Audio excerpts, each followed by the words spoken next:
Again, thanks for the warm intro, Brian and Roy, for the opportunity to be here. I also know that I'm the only thing between you and an amazing day of speakers, incredible speakers all day long, and whatever your evening plans are. So I'll try to keep this as short as I can. It'll be roughly 18 minutes, though. I want to start by asking you to write down 3 questions. Who are you? How are you? And what do you really want? We'll circle back around to those, but let me start now with a real quick story. So no shit, there I was, in the back of this dusty red SUV, laughing. Nervously laughing, but laughing just the same. See, a few seconds ago, I had been in a small trailer doing an interview when a couple of rockets landed out in the distance. Though to me at the time, they seemed like they were right on the other side of that concrete T-wall. But I'd quickly learn the difference. I can admit it now, it scared the hell out of me. But for the other 3 I was with, this had been an almost daily occurrence for far too long. And so to be brave, I followed their lead. They seemed undaunted, and so I would be too. That wasn't until the 3rd one struck, at which time it sent this wave of energy through me. You know that kind that makes you nauseous? I guess the closest I could think of would be like a sudden drop from a roller coaster with a simultaneous kick in the chest. I don't know if you've ever experienced that either, but I think you can follow the point. This time, there was fear in the room. The trailer rattled, and it shook all the dust free. Raised eyebrows, and absolute silence, and I heard this faint, At about that time, I hear a car horn honking outside. It was that red SUV. See, what had happened was that rocket, that 3rd one, landed about 100 feet beyond the T-wall, which in terms of rockets is relatively close. And we think they were targeting the courthouse and the adjacent office trailers, like the one I was in, because the Abu Ghraib trials had just started, and these were likely to draw some high payoff targets. You remember the Abu Ghraib scandal, right? The prisoners in piles, the dogs barking, the man standing on a box. These were the images that flashed across the news channels in 2004, shortly after Army Specialist Joe Darby discovered them on a CD that he had borrowed from Corporal Charles Grainer because he wanted pictures from their earlier days in Iraq. See, Darby and Grainer were members of the 372nd Military Police Company, which prior to moving to Abu Ghraib had fought alongside the 1st Marines in Al-Hila. They were proud of what they had done. They were proud of each other. That was a very proud unit. Unfortunately, what will be remembered for that unit is the shadow cast by the walls of a prison just west of Baghdad. And so there I was, a staff sergeant, slightly younger than I am today, riding in the back of a trailblazer in Iraq with one of the most recognizable faces of the war at that point. There I was, 6,000 miles, 7 time zones away from home, laughing with this perfect stranger about this crazy experience we had just had. It was Charles Grainer, and I was his defense team's investigator.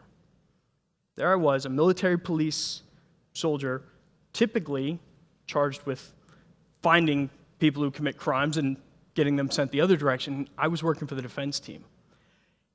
In that moment, as he laughed there in front of me, I saw him for the first time not as an assignment. I saw him as a person, a man who had been in a war zone for far too long, a man who was worn thin in nearly every way. He was exhausted. And so, as I looked at him and I saw him in this way, because up until this point, he had just been a name in statements collected by other investigators, like a villainous character in a story. But here, this became my life for the next 7 months. From June of 2004 to January of 2005, everything I did, everywhere I went, revolved around him. In 7 months, I interviewed more than 250 witnesses, collected thousands of pages of evidence, traveled the world from Vegas to Wiesbaden to Baghdad, 13 different states, and lost my hair. True story, I actually had hair when I started that assignment. Real quick story. I found out I was losing it. I called my grandmother during the trial, and she says, Joey, I loved how she called me Joey, you know you're going bald? She said, I saw it on CNN. No kidding. True story. You can't make that up. And so for those 7 months, my world revolved around that investigation. And so I'd like to share with you a couple of the things I learned during that time. We all know how the story ends, right? Grainer and a few of the other junior soldiers go to prison. They're convicted and sent to prison.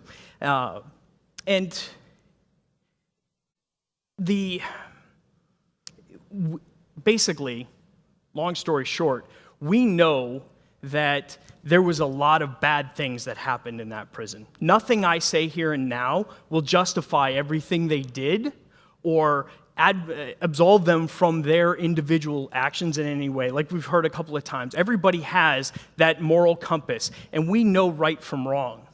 But there were things that happened there, and there's more to that story, and I think we all kind of understand that. Instead of trying to rationalize that or justify those things, I set out on a search personally over the last 13 years to try to understand what it was that put a small group of relatively junior soldiers off course by so much. And that's what I'd like to talk to you about today. I have 3 things that I experienced during that assignment that I'd like to share with you, and then 3 takeaways I'd like to give to you. The first thing I experienced was the more I investigated, the more I dug, the more confused I got. Because what had happened was each one of these people became more than names in a case. They were real people. I met parents, I met wives, I met children, their civilian coworkers, I even met a couple of church pastors.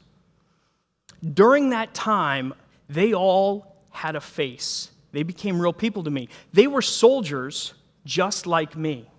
In fact, the senior person on night shift in that prison was a military police staff sergeant, just like me. How easy could it have been for our orders to have been reversed, and I could have been the supervisor in that prison on those night shifts? Now, I'd like to think that had I been there, none of this ever would have happened.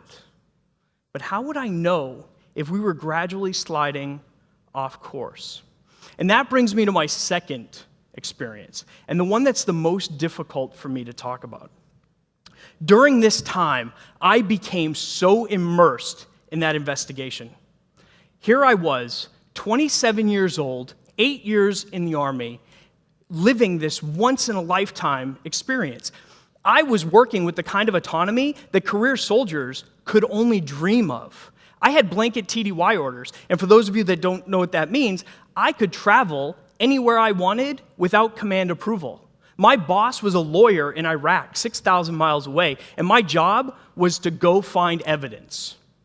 Pretty ambiguous orders. During this time, as many of you can probably relate to, I became obsessed with doing the best I possibly could. It was an assignment that I wasn't prepared for. No one ever said, hey, Joe, one day you're going to work for a defense team. But I had a very clear mission, and I was going to do whatever it took for that to happen. In the process of that, though, I disconnected myself so much from everyone around me and anyone who knew me. I gradually basically disconnected from what I had known for the previous 8 years of my career, and perhaps in many ways, what I had known for the previous 27 years of my life. At some point, somewhere between Thanksgiving and Christmas, it all caught up with me. I was exhausted.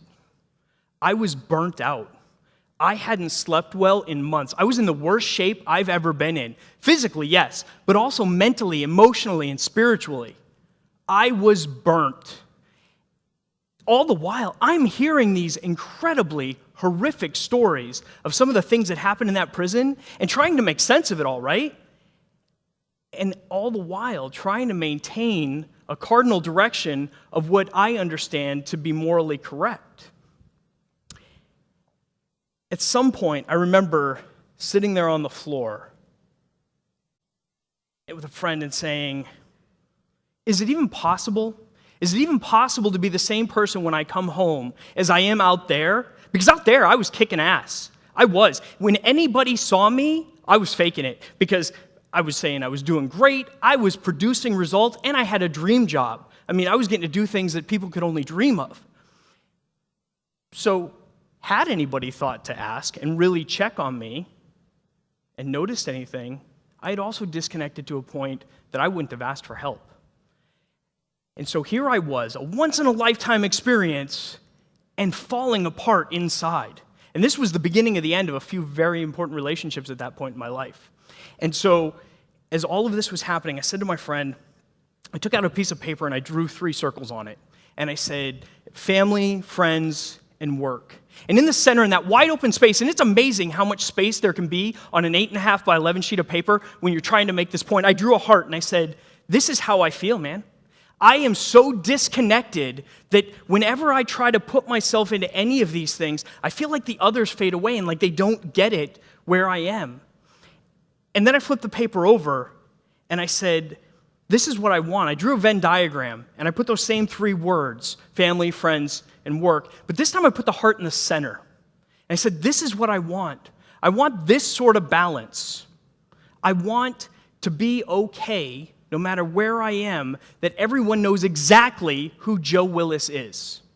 This was incredibly important to me, but I didn't know how to ask for it. This was the initial rendition of what I call the Venn leader model. And it was, for lack of better terms, the result of a breakdown. And that point in the center, that's our point of authenticity, where we are our most true to ourselves. That's where our moral compass exists. That is our character. And so there I was, basically kind of falling apart. And that brings me to the third experience I had, was that prior to taking on one of the most challenging assignments of my life, I had really had no training or real mentorship on values or ethical decision making. I mean, sure, the Army had its 7 Army values that it came out with only a couple years prior to that. And it was 7 core values we were all supposed to possess, but I'm going to tell you the God's honest truth right here. I worked in units that did not embody those values. And so struggling with trying to make sense of it all, it wasn't until many years after Abu Ghraib and a couple other incidents that we finally came out with a Profession of Arms campaign. And so that third thing I learned, and the Profession of Arms campaign was one where we took the profession, which we talk a lot about in law enforcement now, the profession. And we put things up front in the profession that were professional identity, the concept of a professional ethic, and what are the values and how do we make decisions based on those. This became incredibly important, but years after Joe Willis experienced that, and years after those guards had experienced that in the prison. And so that brings me to that third experience, which was ethics training cannot be an event.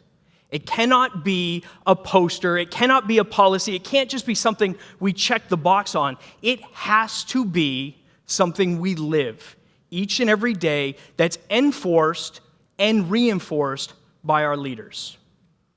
And so that brings me to those 3 takeaways that I'd like to ask each of you to take home with you today.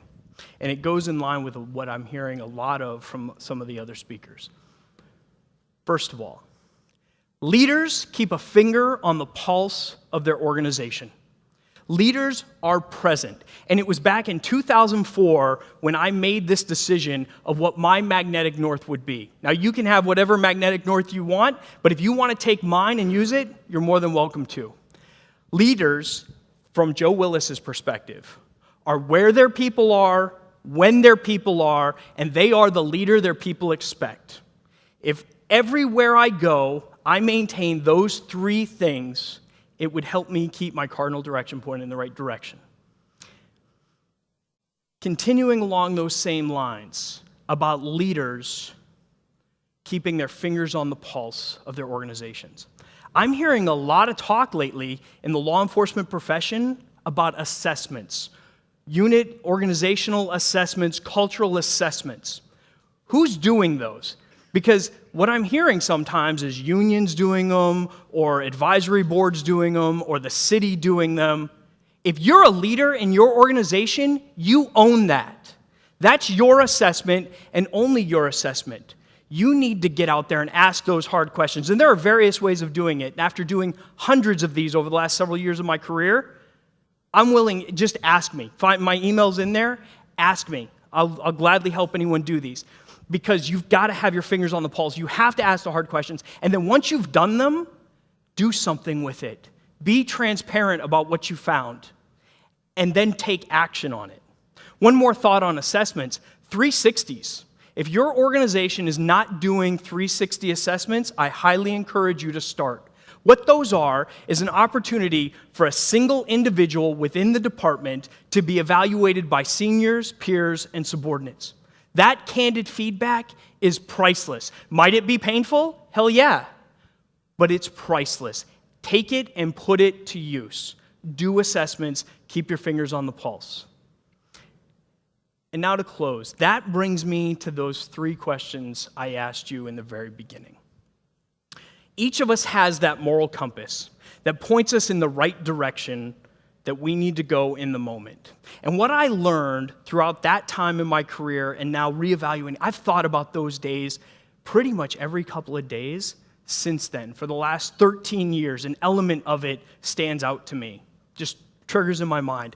And one of the things that I truly believe is that when we have a disconnection in any of those 3 domains of our lives, that intimate domain where our family and our closest friends are, our social domain where we find our church and our baseball, softball team and the guys we hang out with, and our work, where we find those things disconnected and that cord breaks and we slide into one area, is where bad things happen and we start losing connection. And so, I want you to think right now of the 5 people you associate with most. What domain would we find those in? And now ask yourself this question for each of them. Who are they? Not just their name, not their date of birth, but sincerely, who are they? What do they believe and why do they believe it? That scar above their eye, how'd they get it? And that one on their heart from when they were young, where'd that one come from?